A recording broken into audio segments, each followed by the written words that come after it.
Crew. This is Tony and Stella checking in from the cabin.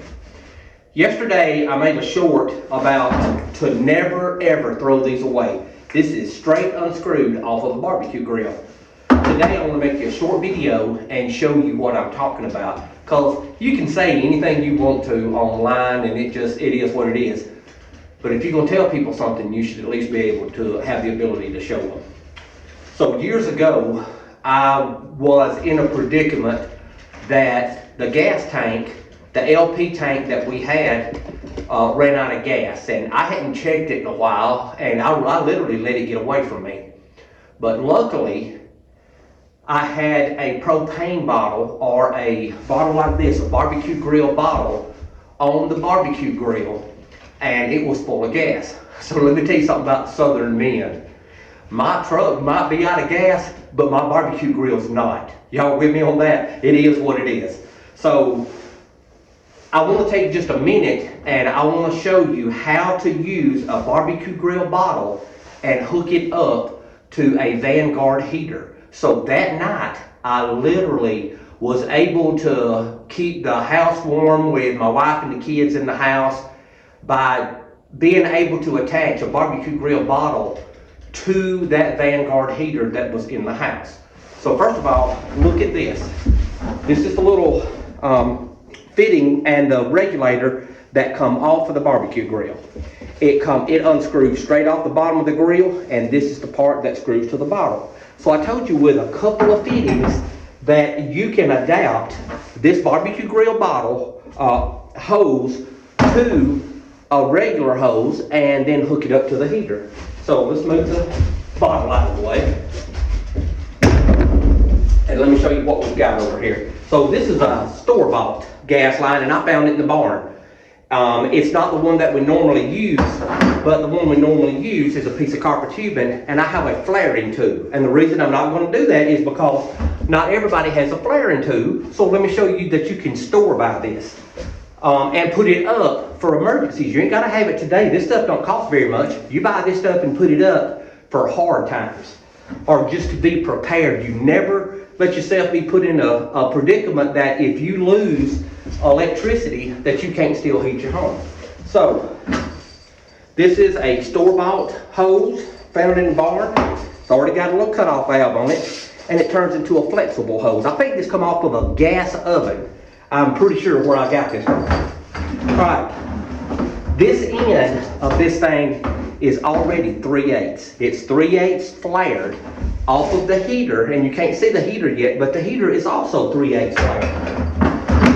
And 3/8 is just the physical size of it. So I told you with a fitting, I could literally convert this barbecue grill hose to a hose that'll fit directly on that heater. So when I say 3/8 flared, do y'all see how this thing's rounded on the top? So this is a 3/8 to a 1/2 inch flared. And that's okay for now, because this hose is 1/2 inch, but this end is 3/8, so it all works itself right back out. So these flare fittings are made with that little dome to fit inside of a little scoop inside of here that seals the thing off. So the threads are made to where that fitting will screw directly into there.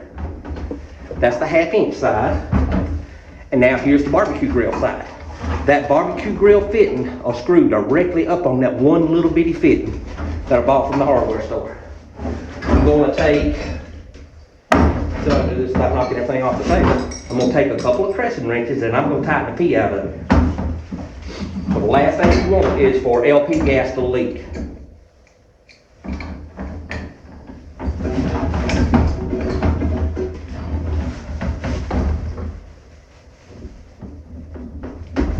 Okay? Confidence level is very high on the flare fittings. So now what we got? We got the barbecue grill end with one fitting. I hooked this thing up to a gas line that'll literally hook up to the heater. So I'm gonna lay it on the floor and then I'm gonna show you the heater.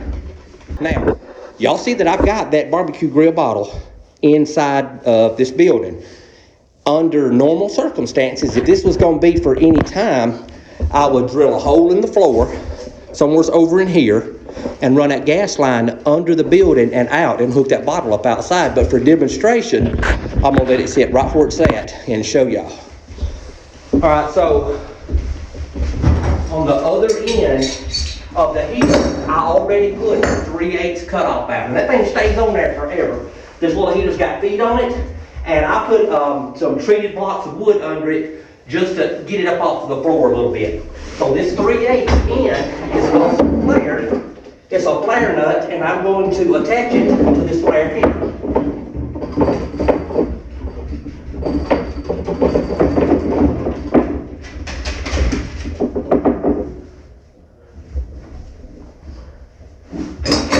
Want to tell you about tightening it? Tighten the urine out of it.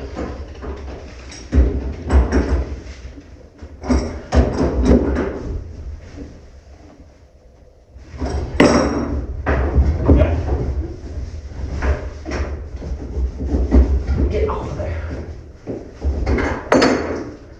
I'm going to go ahead and open that cutoff valve up since I have another one. Now this end hooks directly propane bottle. I'm going to spin the camera around because I want you to see that. The other end, you don't see that water stain in the floor. The other end attaches directly to the barbecue grill bottle. Now it's regulated. I have a hose. And remember what I told you, under normal circumstances, if this was going to be for any period of time, I'd drill a hole in the floor, run that gas line outside and set this bottle outside. But for demonstration purposes, I'm going to do it right here so y'all can see. So I've turned the gas bottle on, the cutoff valve's on. Here's the thing about gas is you have to let the gas line bleed off because it's got air between the bottom and the heater. So up here, we're going to put it on pilot, and we're going to hold it down and let this thing bleed for a minute. So propane gas, here's just a factoid. They put an additive in propane that makes propane smell. It smells like rotten eggs. Or similar to rotten eggs. So when you have a gas leak, you can smell that smell, and the LP or liquid propane doesn't let gas loose inside the house without you being able to detect it by the odor it produces. So gas companies do that to help homeowners protect themselves from LP gas. So this thing's going to take a few minutes to bleed down. This thing has an electric igniter on it. When it does bleed the line out, I will be able to light the pilot light. We're going to light the heater and warm it up inside of the cabin.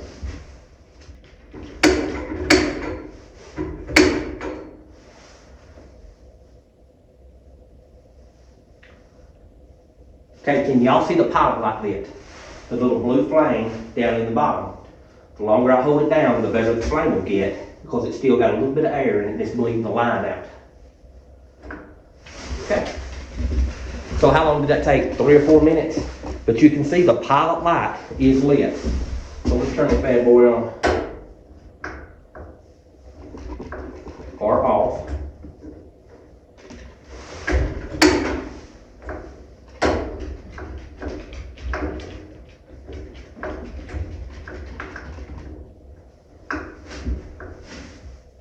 Oh. Turned it the wrong way.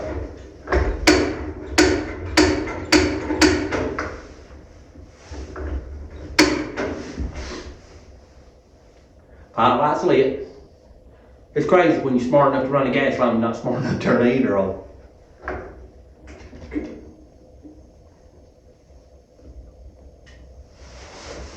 Did y'all just see that thing light?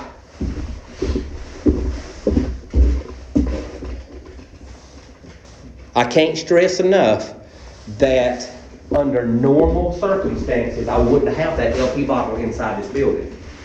If this was a for real situation, I would have a way to go outside of this building, even if I had to drill a small hole through the wall or through the floor. They make little flashings and all kind of little things that goes around gas lines to make them look good, so it's not just a hole in the floor. So I would have went through the floor and put this gas line outside and set that bottle outside. But for demonstration purposes, I have it 10 feet away. So it'll do for right now for us to see this heater lighting and the heater burn. So it's definitely getting red. I'll get a little closer. Y'all can even hear it burning. We're gonna let it burn for a minute. There's the gas line.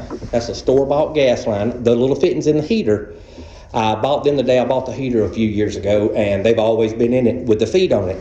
I leave them that way so I can hook a gas line up in an emergency. This is all about being prepared. So, another little store-bought gas line, and there is the barbecue grill fitting. The biggest or the most important thing on this thing is that regulator right there. You have to regulate LP gas. And LP runs off somewhere a little bit less than a half a pound. It's not like natural gas. Natural gas is city gas, where they set a gas meter outside your house and all that good stuff. It runs at different pressures than LP does. So with LP or liquid propane, this is gas tank gas. You have to have that little regulator. If you don't have that regulator, you risk burning the world down with that LP gas. I just wanted to take a few minutes and show you guys this, that I can literally use that fitting off that barbecue grill and light that Vanguard heater with. Gas logs would have been exactly the same way. It's what you come off of the gas logs with on the end, like I come off of the heater. So the accessories all fit everything. All right, Campfire Crew, I appreciate you guys watching the channel. Y'all do me a favor and hit that subscribe button. If y'all like what we do and like the information we're giving you, y'all subscribe to the channel. We're trying to get y'all good content and content that's worth watching. Thank y'all, and y'all have a good day.